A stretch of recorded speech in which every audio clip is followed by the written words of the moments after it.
Acte 26, du verset 15 au verset 20. J'ai répondu, qui es-tu, Seigneur? Et le Seigneur dit, je suis Jésus que tu persécutes. Mais lève-toi et tiens-toi sur tes pieds, car je suis apparu pour t'établir ministre et témoin des choses que tu as vues et de celles pour lesquelles je t'apparaîtrai.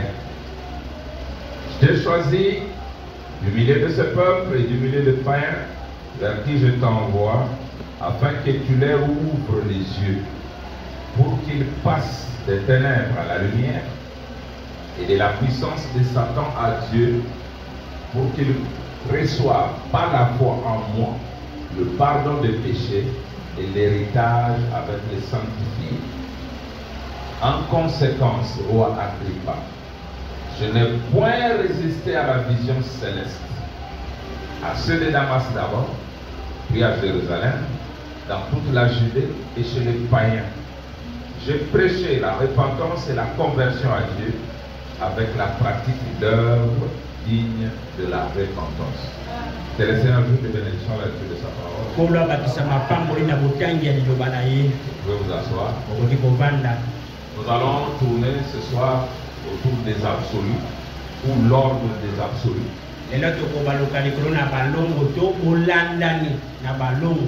Alors, Frère Branham a prêché ce message intitulé l'absolu.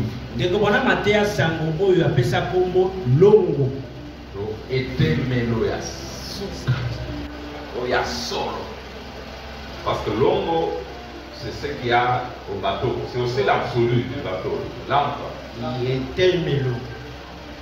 Alors, je crois que ça va nous aider. L'absolu. Quelque chose, ton frère Madame l'explique, qui est une référence finale pour toi. Quand Paul, ici nous venons de lire, il a eu la vision de la colonne de feu. Il a entendu les paroles du Seigneur lui dire ces choses. Et il dit au roi, avec ce qui s'est passé, il m'est difficile de résister à la vision céleste. Il dit, j'ai fait exactement ce que la voix m'a dit. C'est impossible pour moi d'aller à gauche ou à droite. Je dois exactement faire ce que la voix m'a dit de faire. Alors, Frère m'explique ça comme ceci, dans l'absolu 58 à 59. Il dit, j'ai entendu un homme parler ou enseigner il n'y a pas longtemps et il a utilisé le mot absolu.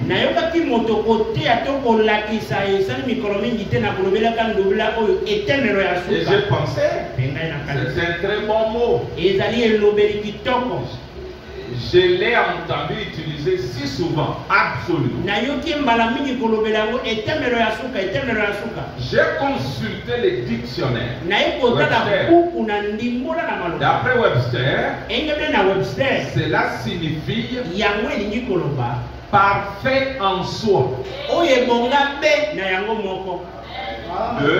Illimité dans sa puissance.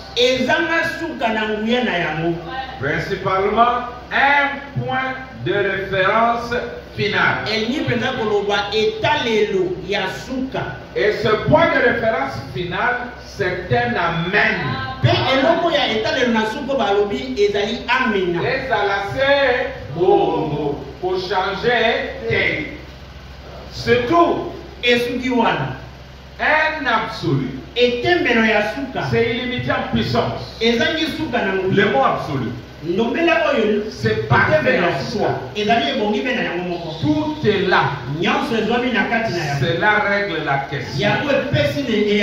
Et j'ai pensé, c'est une chose glorieuse. C'est un mot merveilleux. Je ne prêcherai pas tellement sur les absolus, mais je vais montrer l'ordre des absolus.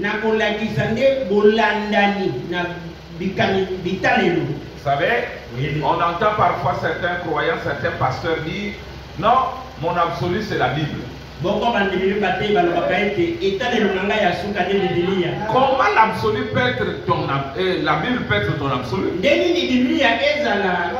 Comment la Bible peut être mon absolu? C'est difficile. La Bible c'est la forêt. La forêt des prophètes. Tu ne peux pas aller dans une forêt sans un guide. Tu te diras, non, attention, ici il y a des animaux féroces. Non, là il y a des marécages. Il faut quelqu'un qui connaît bien la forêt pour te guider. Et celui qui connaît bien la forêt, c'est un prophète. Il peut s'élever très haut. Il voit des choses passer il y a des milliers d'années. Il voit des choses qui arriveront. Et il vous dit même pourquoi c'était arrivé. Par exemple, dans la Bible, on a écrit que c'est pas bon de tresser les cheveux pour les sœurs. Vrai ou faux? Mais nos sœurs tressent les cheveux. Et pourtant la Bible dit ne tressez pas. Pourquoi? Parce que nous avons un absolu qui est rentré en ce temps-là pour capter l'esprit qui faisait que les femmes ne tressent pas les cheveux. Celles qui tressaient les cheveux à l'époque, c'était des prostituées. Et alors, il dit non, ne vous tressez pas parce que vous serez semblable aux prostituées. Maintenant, aujourd'hui, frère, on dit que les tresses sont belles. Amen. Les tresses sont jolies. Quand vous les tressez d'une bonne manière, c'est très bon. Alors, pourquoi je dis que cela ne peut pas être la Bible? Frère, on dit que la doctrine, notre doctrine ici, que nous avons jeté ici, la Bible seule ne peut pas la soutenir. Écoutez, la Bible seule ne peut pas soutenir ça. Je vais prendre un exemple. Moi, je le savais, vous. Frère Branham dit la queue du dragon qui a ramassé les deux tiers des étoiles du ciel ou les enfants de Dieu, ce n'était pas la queue.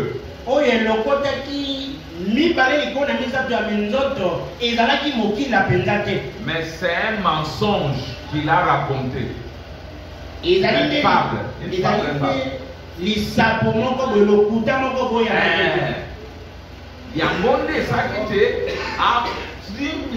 Deux tiers.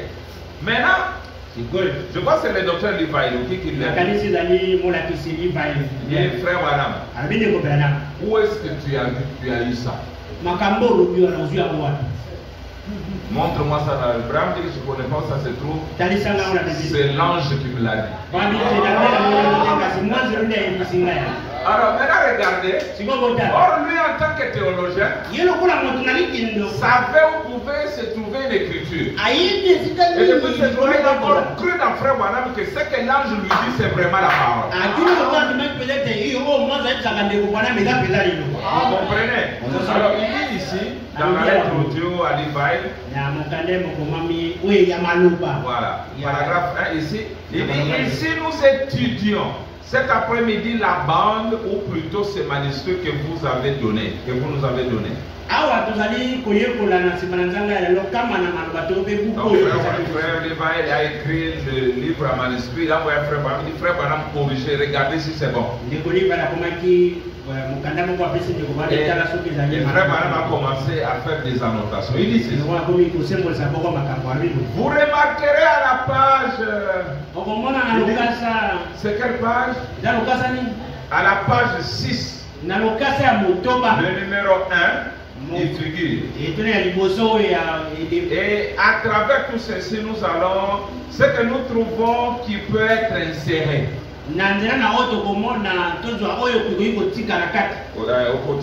Eh bien, vous n'êtes pas obligé de le faire. Mais je dis tout simplement que cela pourrait être fait. Ce numéro 1 ici à la page 6, vous verrez d'un côté le numéro 1 en petit caractère souligné. Vous parlez ici du... Écoutez. Il est dit que les Écritures seules ne sauraient soutenir la doctrine que nous essayons d'insérer ici. Mais il a fallu prendre aussi l'histoire à côté des Écritures. L'encyclopédie de ceci, donc tout ça combiné aux Écritures. Alors l'ensemble de ça peut soutenir ce que nous croyons.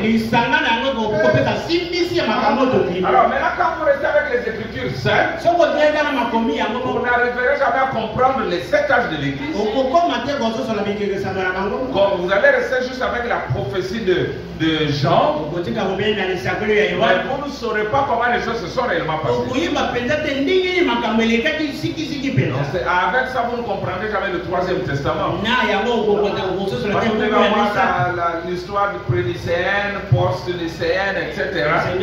Et Frère m'explique ça. Vous comprenez? Donc, nous avons besoin d'avoir un absolu. Et l'absolu là, ce n'est pas la Bible pour nous. Mais la Bible, c'est un absolu pour quelqu'un. Je vais prendre un exemple pour que vous compreniez. Les enfants d'Israël, oh, je me sens bien, étaient conduits par la colonne de feu.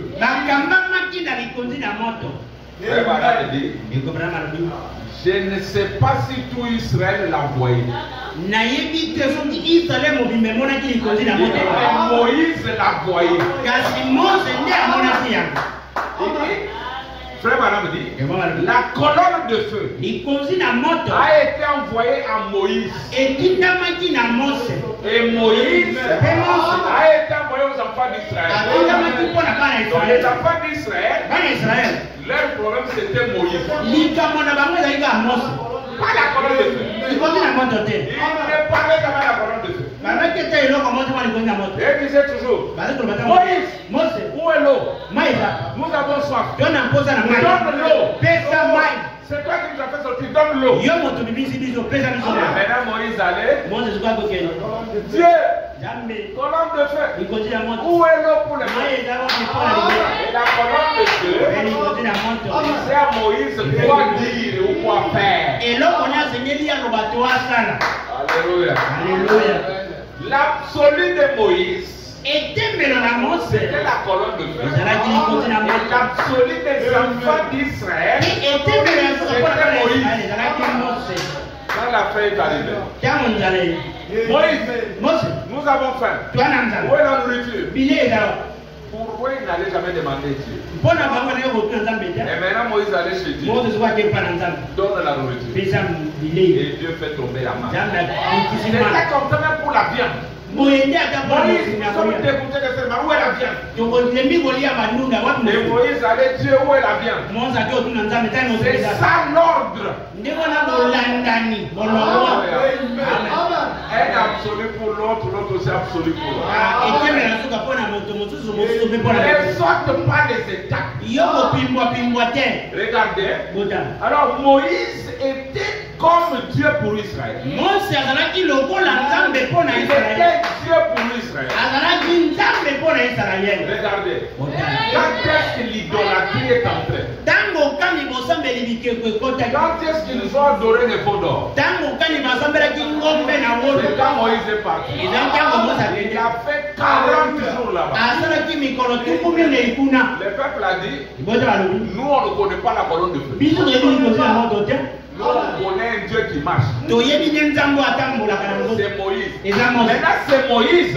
Nous ne savons pas ce qui lui est arrivé. Alors fais-nous un Dieu qui marche. Aaron a fait un veau d'or. Comme pour dire que l'homme aime toujours voir quelque chose devant lui. toujours quelque chose. Alors ils ont adoré le veau d'or. Parce que Moïse a traîné. Et ils voulaient voir Moïse. Que Moïse leur parle. Que Moïse leur donne du pain. Que Moïse leur donne la viande. Que Moïse leur donne de l'eau. Il était leur absolu. D'accord. Maintenant ils ont fait voilà. Oh là là. Écoutez comme c'est beau. Je lis ça dans l'ordre de l'église. Joseph. Maintenant, regarde ici. Alors, paragraphe 5. Ordre de l'église de 1963. Écoutez comme c'est beau. Maintenant, lorsque nous avons consacré l'église, je vous ai dit que j'aurai un peu plus tard quelque chose à vous dire sur la façon de mettre tout cela en ordre. Tel que cela devrait être dirigé.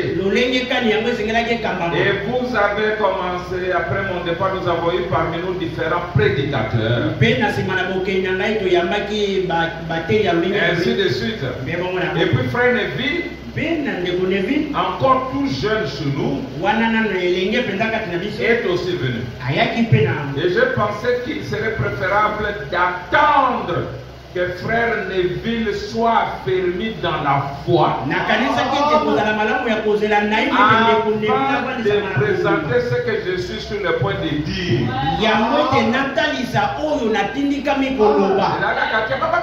Ok,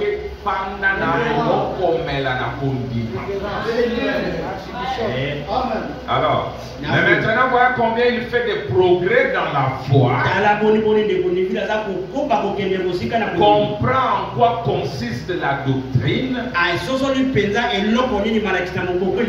joue le rôle d'un fidèle témoin de Christ. S'entenant à ce que nous croyons être la vérité. Je pense que c'est maintenant l'heure et le moment propice pour lui parler de cela. Et avec vous qui êtes anciens ou autres, ici dans l'église, afin que vous receviez ces ordres et que vous en souveniez. Ils sont au mieux de ma connaissance devant Dieu. Et je m'attends à ce que vous exécutiez de la manière que je vous les donne. Parce que quelqu'un doit être la tête ici. Vous devez avoir. Oh, je ne cherche pas à usurper l'autorité.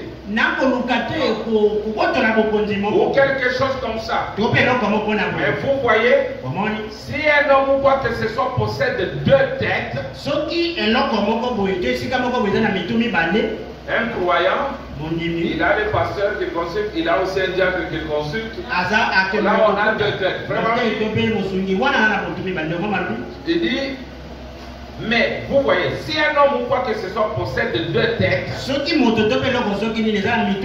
sait pas où aller.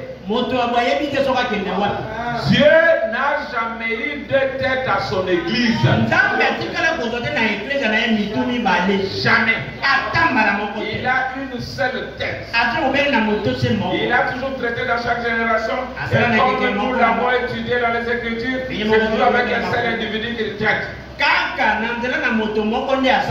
Parce que quand vous avez deux hommes, vous avez deux opinions. Écoutez, cela doit aboutir à un absolu final. Et mon absolu, moi Branham, mon absolu est la parole, la Bible. Et en tant que pasteur de l'église ici, mon absolu est la parole.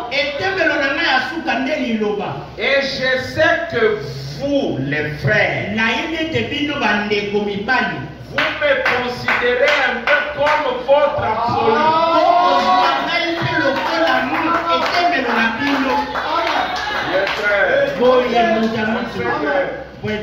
tant que je suis Dieu, tant que je suis Dieu,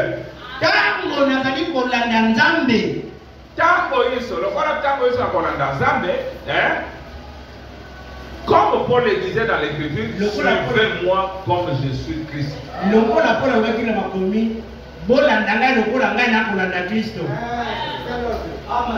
D'accord? Oui. L'absolu d'Abraham, c'est. L'absolu d'Abraham tabernacle, c'était. D'accord. Vous voyez l'ordre? Peuple, prophète, Dieu. Maintenant, je remonte à quelque chose. Je vous raconte quelque chose. Il y avait une femme appelée la Tsunamite. Elle n'avait pas d'enfant. Je vous raconte l'histoire pour vous épargner de beaucoup lire. Le frère Madame dit que chaque fois qu'Élisée passait, cette femme discernait en disant c'est un homme de Dieu. C'est un homme de Dieu. Et la femme va dire à son mari, faisons une chambre ici. Comme ça, quand il viendra avant de passer, il dort, il se repose.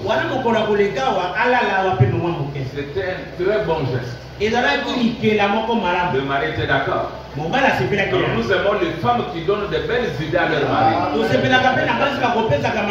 Et toi, mari, écoute aussi une bonne idée venant de ta femme. Ne sois pas dur d'oreille. Toi, tu es une femme, attention. Non, la femme peut dire aussi quelque chose de bien. Alors, chaque fois que le prophète venait, il dormait là-bas. Et puis il dit à son serviteur, qu'est-ce que je peux faire pour cette femme? Elle est tellement bienveillante. Qu'est-ce que je peux faire pour elle? Géasi dit, tu vois bien qu'elle n'a pas d'enfant. Donne-lui un enfant. Et le prophète Élisée a dit, à cause de ce que tu as fait pour moi, je te donne un enfant. Elle est tombée enceinte. Elle a eu un enfant. Et ce garçon a grandi jusqu'à à peu près 10 ans. Comprenez? Maintenant un jour, oh, je me sens bien. Cet enfant fait la fièvre, monte de tête et il est mort. La femme vient. Elle trouve l'enfant mort. Elle n'a pas crié. Elle ne s'est pas agitée. Elle a dit, je n'avais pas demandé cet enfant. Alors, celui qui me l'avait donné va s'en charger pour le ressusciter. Et nous avons dit que nous ne sommes pas devenus chrétiens par nous-mêmes. C'est la volonté du Père. Alors c'est ton Père de se charger de notre situation. Et nous avons dit que c'est comme l'enfant que vous avez vu au monde. Comme cet enfant, regardez, il dort dans les bras de sa mère. La maman a le devoir de le porter. Quand l'enfant pleure, maman a le devoir de venir bercer l'enfant. Et lui donner ce qu'il désire. C'est la même chose pour Dieu. Si tu sais que c'est Dieu qui t'a appelé, c'est lui qui a fait de toi un chrétien, c'est lui qui t'a appelé au message. Quand il y a ça ne va pas, ne t'agite pas. Va chez celui qui t'a appelé. Pose-lui les problèmes. Amen. C'est ce que je vous ai donné. Alors, cette femme a dit à son mari, seule une mille.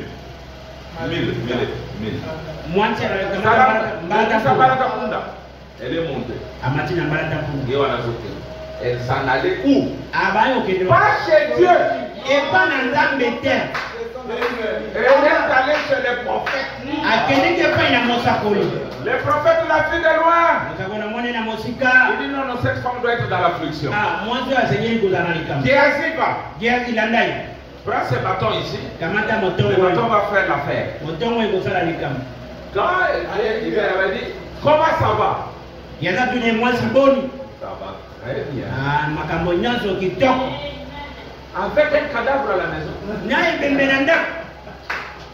Si c'était non, on allait commencer à se jeter par terre. Mais elle a un cadavre à la maison. Comment ça veut dire ça va bien? Pourquoi elle disait ça va bien? Parce qu'elle savait que comme j'arrive chez mon absolu, tout va marcher. Amen. Ça va bien. Il y a un problème. Ok, prends ce bâton. Ok, alors. Comme il y a un problème, alors mettre les bâtons sur la main, je n'ai pas besoin de bâtons. Moi, je n'ai pas besoin de bâtons. J'ai besoin de l'absolu. Elle est arrivée chez Élisée. Elle est tombée par terre et a adoré Élisée.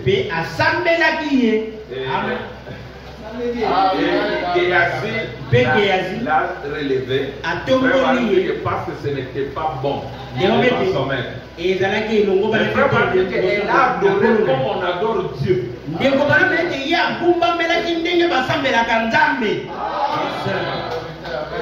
Alors, dis, je n'ai pas besoin de bâton. J'ai besoin de toi. Allons. Le prophète avait pas eu de vision. C'est pour ça qu'il avait donné le bâton. Mais comme la femme tenait à ce que l'absolu aille, alors Dieu était obligé de donner la vision. Parce que les prophètes n'agissent pas sans vision. Mais à cause de l'insistance de la femme, la vision est venue. C'est ainsi que le prophète est allé réciter la femme. Je ne suis pas dans ça, comment il a fait, vous connaissez. Maintenant, je lis la partie qui est essentielle pour moi. Je suis dans le message l'absolu. 271. Mais moi, je vais commencer à 270 quelque part. Je dis quelque chose. Élie a dit. Voici cette tsunamite qui s'approche. Elle a du chagrin. Mais je ne sais pas ce qui ne va pas. Elle dit, voyez-vous, Dieu ne montre pas tout à ses serviteurs. Simplement ce qu'il veut qu'ils sachent. Dieu ne montre pas tout. Il a donc dit, son cœur est chagriné, mais je ne sais pas. Il a dit pour Géasi, et va t'enquérir de ce qu'il va faire. Il a dit, te portes-tu bien? Ton mari se porte-t-il bien? Ton fils se porte-t-il bien? Regardez-la. Oh là là, c'est cela. Elle a répondu, tout va bien. Tout va bien. Pourquoi? Elle était arrivée vers son absolu. Tout va bien. Comment quand tu es devant l'absolu, tu dis ça ne va pas? Non, c'est que tu n'as pas trouvé l'absolu.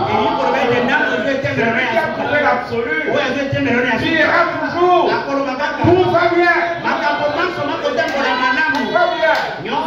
Tout va bien. Tout est bon.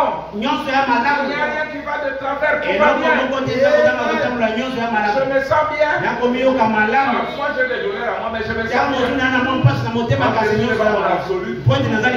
C'est lui qui va me guérir. C'est lui qui va prononcer une parole de bénédiction. Et elle s'est agenouillée. Premièrement, elle est tombée à ses pieds. Et Géasi l'a relevée.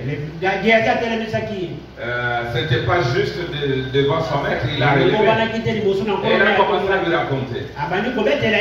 Écoutez, à ce moment-là, il n'avait pas d'absolu. Lui, Élisée. Il savait qu'il avait le pouvoir par la vision de lui donner l'enfant Mais maintenant, que pouvait-il faire? Il a pris les bâtons. Il est entré dans la chambre. On fermait toutes les portes, il a fait sortir tout le monde, il a marché de l'or à l'âme, etc. Vous connaissez l'histoire, je vous en ai parlé. Le bébé n'a pas bougé, etc. Alors j'étais ici, c'est ce qui m'intéresse. 278.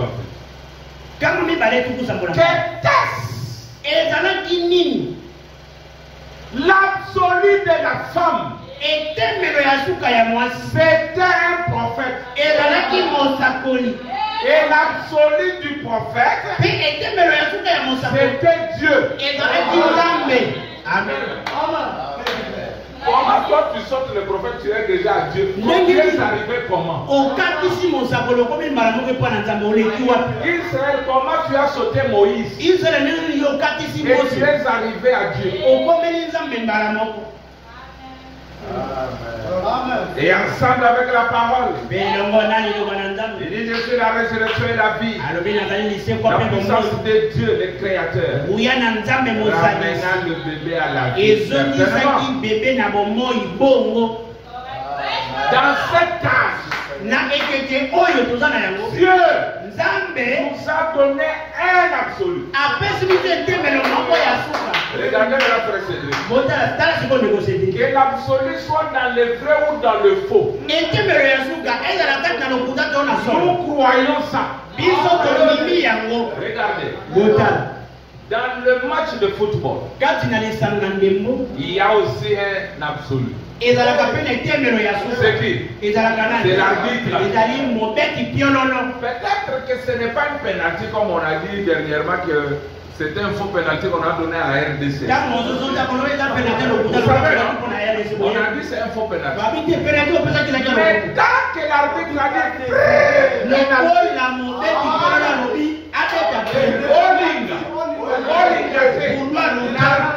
qui est l'absolu a déjà dit c'est un pénalité. Amen. Oh, Maradona Tibi na Loboko. Oui, mais l'arbitre a validé, il a dit centre. N'est-ce pas vrai? Tout le monde, et les joueurs, et les juges de tous, et les spectateurs, tous regardent un seul homme qui est l'arbitre. S'il dit c'est un carton rouge, c'est un carton qui sort. Même si le président de la CAF est là, il est puissant devant l'arbitre. Parce qu'il y a des opposés à terrain. C'est lui l'absolu. Et c'est ainsi avec le prophète. Moïse l'absolu. Dieu lui a dit, pas le rocher ne le frappe plus. Mais lui a frappé. L'eau n'est pas sortie. Il a encore frappé. L'eau est sortie. Le président de la CAF était là, Dieu lui-même. Si l'arbitre a commis une faute, on n'invalide pas le but. Le but est validé. On va sanctionner l'arbitre. Le président a maintenant sanctionné Moïse. Ce n'est pas au peuple de dire Moïse, moi je ne boirai pas cette eau. Dieu a dit que tu parles. Toi tu as frappé. Toi tu as commis une erreur. Moi je ne bois pas. Qu'est-ce qui va lui arriver? Il va mourir dans les désert. Il va mourir de soif. Parce que ce n'est pas son problème. Et juger l'arbitre. Juger l'absolu. Oh, je le sais bien. C'est pourquoi Josué Caleb avait compris. Que Moïse y raison ou pas. Elle suivait Moïse. Et Dieu a tellement aimé ça. Il les a fait entrer dans le pays de Canaan. Et à la colombe blanche, il y a aussi un absolu. C'est la paix. Il est raison ou pas. Ceux qui le soutiennent doivent être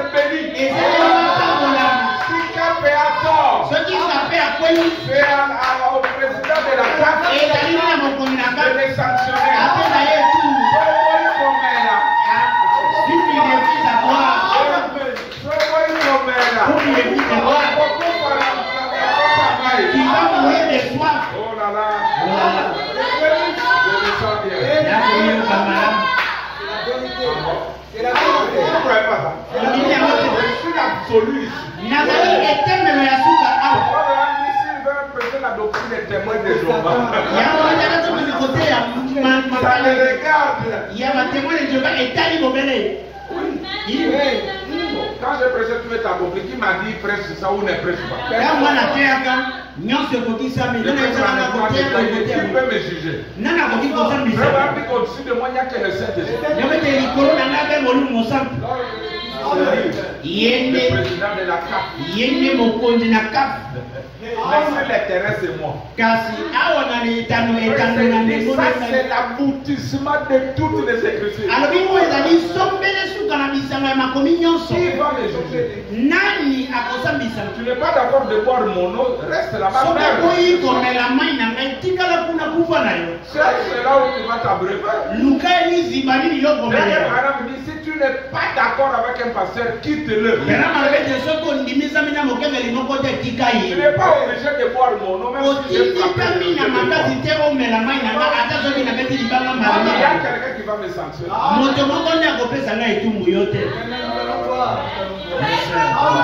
Vous avez dit que je ne prenne pas. Écoutez, dans le mariage et le divorce, il dit, eh bon, j'aimerais encore dire qu'en ce moment, en sachant que les gens s'accrochent à vos paroles, ils s'accrochent à celle de leur pasteur. Voilà pourquoi un pasteur doit être dans la parole, parce que les brebis s'accrochent aux paroles des pasteurs. Ils s'accrochent à celle de leur pasteur. Et bien sûr, j'ai été moi-même pasteur. Écoutez, ils s'accrochent aux paroles d'un pasteur comme si c'était une question de vie ou de mort.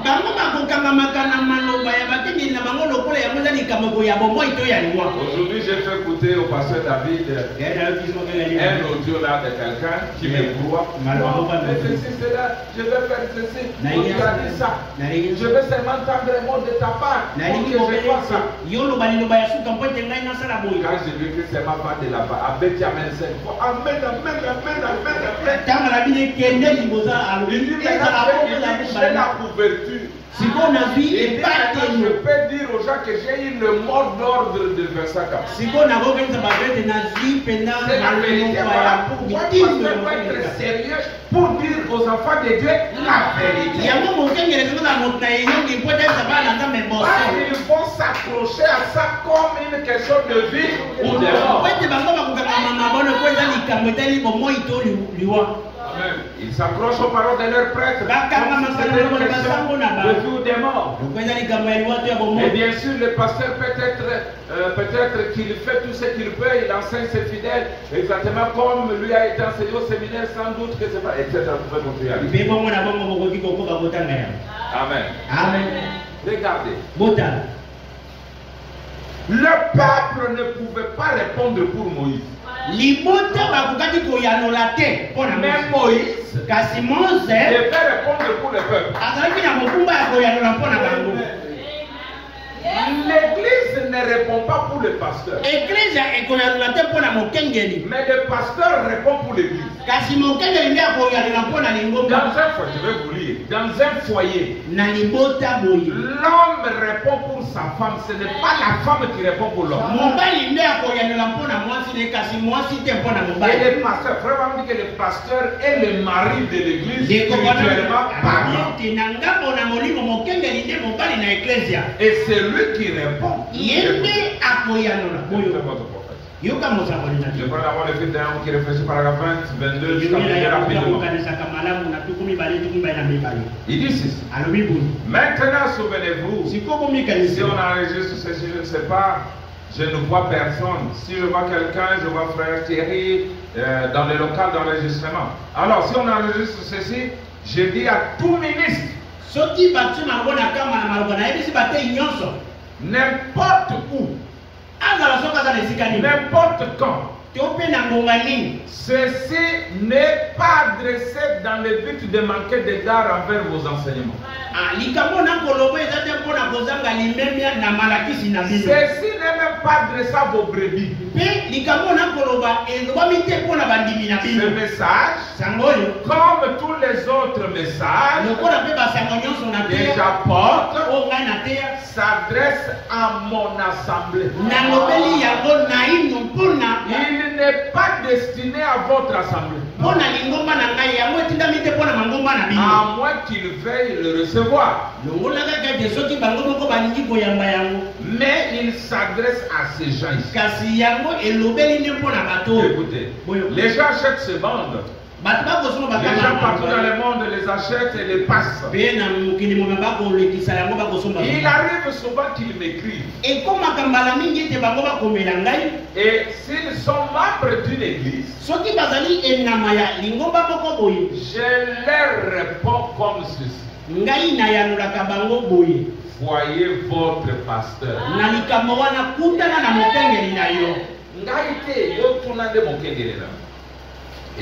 Maintenant, pasteur, je veux que vous les sachiez.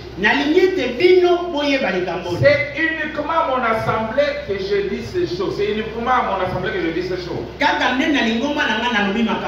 Et j'ai le droit de le faire. Parce que j'ai été placé par le Saint-Esprit pour veiller sur ces brebis. Et malheur à moi si je ne leur dis pas ce que je pense être la vérité. Et de la façon dont je pense qu'elle vient. Mais ce n'est pas destiné au monde ni aux églises. Vous faites ce que Dieu vous dit de faire. Je ne peux pas répondre pour vous. Et vous ne pouvez pas répondre pour nous. Mais nous devons chacun de nous répondre de notre ministère devant Dieu. Parce que j'ai à répondre de mon ministère. Si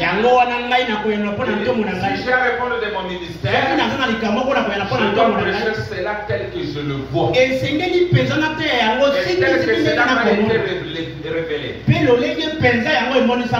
Donc que chacun soit bien au clair là-dessus. Vous avez compris, hein? C'est ça. Demandez à votre pasteur. Ne soyez pas coupable toujours de répondre aux gens qui sont fidèles à un pasteur. C'est pas bon. Ça, c'est le désordre. Même si tu penses que son pasteur est dans le faux, mais il doit demander à son pasteur ce chose. Sinon, Abraham l'aurait fait. Toutes les questions qu'on lui posait sur des doctrines, allait dire, bon, voilà, c'est comme ça, c'est comme ça, c'est comme ça. Il ne le faisait pas. Alors, j'ai dit une autre citation inondée que je m'arrête. Je suis dans la marge de la mer, ça c'est beau.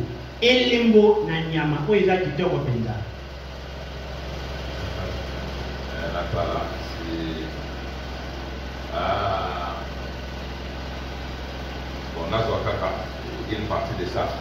Paragraphe 12, la marque de la bête du 17 juillet 56, mais je prends la dernière partie. Il dit à aucun moment j'ai l'intention d'utiliser quelque chose pour le lancer aux gens. Si je l'ai fait, alors il me faut me retrouver à l'hôtel.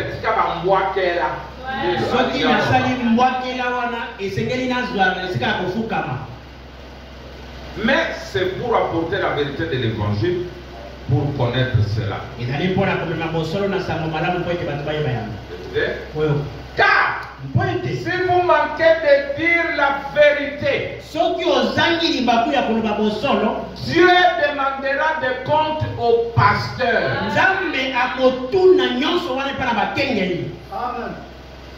Alors, si le pasteur s'en débarrasse en le disant à l'assemblée, et ceux qui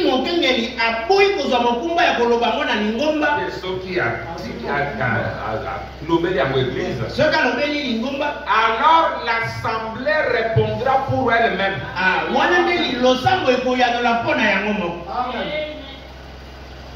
Moi je répondrai seulement si je ne vous dis pas la vérité. Mais si je vous dis la vérité, alors je ne répondrai plus pour vous. C'est vous-même. C'est l'écriture qu'on voulait lire au début, la sentinelle. Si la sentinelle avertit, alors son sang n'est plus, le sang du peuple n'est plus sous sa main. Mais s'il cache la vérité, comme nous le voyons aujourd'hui, le sang du peuple c'est sur leur main. Alors vous voyez, Dieu demandera des comptes au pasteur s'il cache la vérité. Bon, je vais terminer peut-être par celle-ci. Bien qu'il y en a beaucoup. Question-réponse sur les Hébreux, paragraphe 3. Partie 3. Paragraphe 3, 780, nous descendons. Vous savez pourquoi on s'est retrouvé avec des poules mouillées derrière la chair? C'est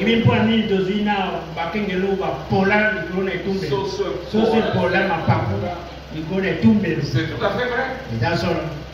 Quelqu'un qui a peur pour son gagne-pain,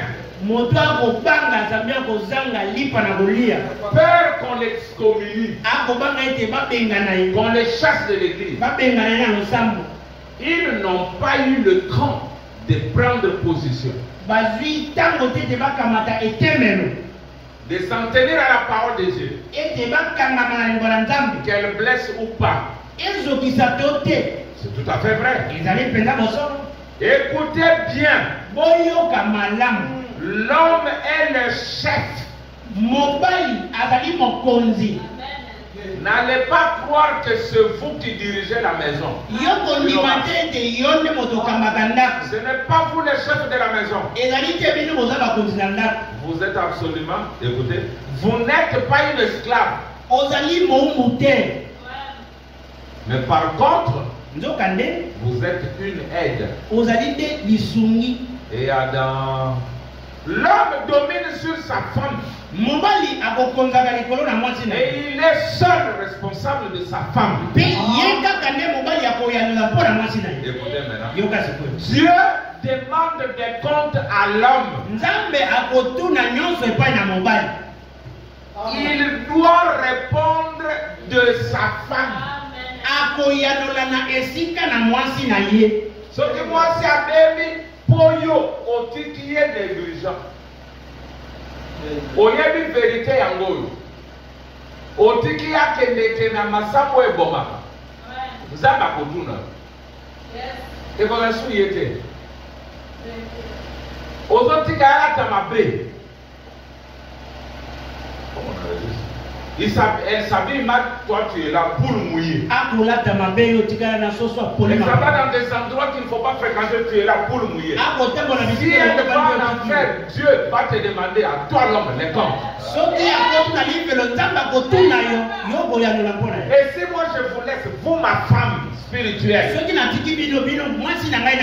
mangez de n'importe quoi, vous habillez de n'importe quelle manière, pas par la robe du Saint-Esprit. Dieu me demandera des comptes pour vous. Amen. Est-ce vrai? Amen. Et il est seul responsable de sa femme. Il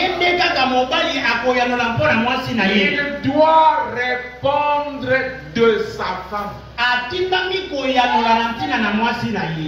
Le diacre, c'est le diacre qui doit répondre. Les huissiers, les trésoriers, l'administrateur.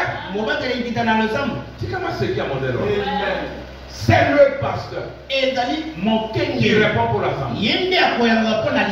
Celui qui dépose la doctrine. Il doit veiller sur ce que l'assemblée doit manger. Il dit même que les pasteurs sont méfiants. C'est un peu méfiant. Son amour n'a eu clarté, n'a pas d'amzoto. On voit au bon, mais la gamme. On fait son cher, un peu de méfiance. De mauvaises fréquentations avec ma femme, non.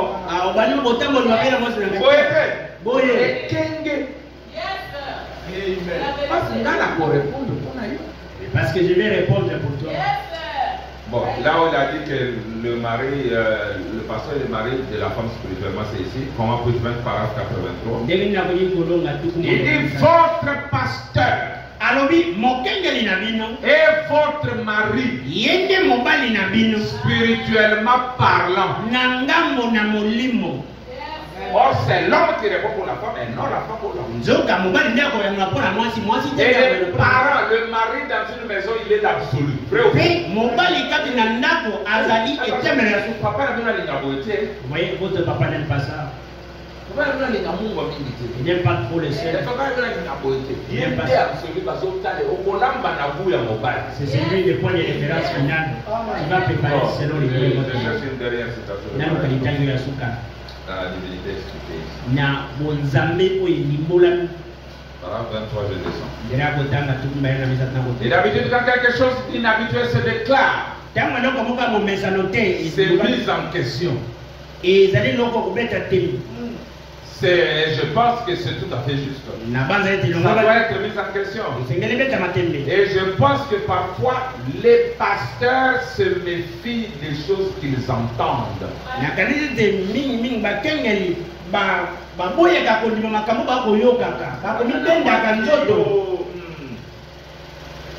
Et je pense qu'ils sont en droit de le faire. En effet, si je comprends la traduction du mot pasteur, ça veut dire un berger. Et par conséquent, il est un homme qui nourrit ou qui conduit un groupe d'hommes et de femmes que le Saint-Esprit a confié à sa surveillance. Et il a le droit de savoir quelle sorte de nourriture ses brebis reçoivent et d'où elle vient. Je pense qu'il y a droit, n'est-ce pas? Et si un pasteur ou quelques gens avaient l'air d'être quelque chose d'un peu méfiant, jamais ça ne devait déranger personne. Ça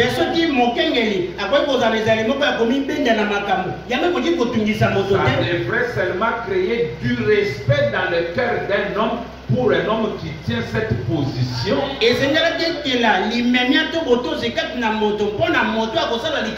mettrait ça en question. Et après tout, si vous n'êtes pas certain d'être aligné comme il faut, comment pouvez-vous jamais marcher par la foi? Personne qui pendant continuer la parole, dit qu'il n'y a même pas un évêque au-dessus du pasteur qui peut venir pour lui dicter quoi prêcher, comment prêcher. Dit non. Le pasteur, c'est directement avec le Saint-Esprit. Et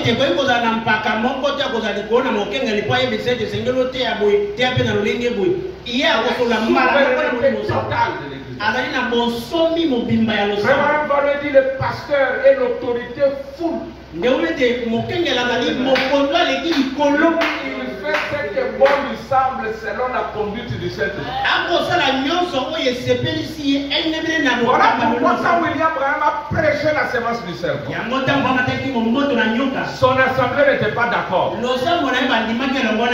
Vous ne croyez? Mais il ne pouvait pas chasser Branham. Moi qui ne veux pas la sémence du serpent, quitte. Moi je ne veux pas la sémence du serpent, alors quitte. Aussi volé ma voix. Où as-tu ramassé cette foule? Amen. Amen. Je me sens bien. L'ordre. Molongo aliment. Bana. Les enfants. Observez la maman. Observe leur maman. Maman se présentait par papa. Amen. Moi, moi, molongo en Isaïe. Maman n'a pas. C'est pas vrai? les enfants. Il y a des pour motos, les besoins des enfants. Papa Papa ne va chercher. Maintenant, quand papa vient, la maman prend les besoins des enfants, il transmet à papa. Gloire à Dieu. Moïse, Dieu. Peuple, Moïse. Nous, Branham. Branham, Dieu, la parole de la parole. Ici, vous, moi, et cet esprit. Que tu vas par toi. C'est l'ordre.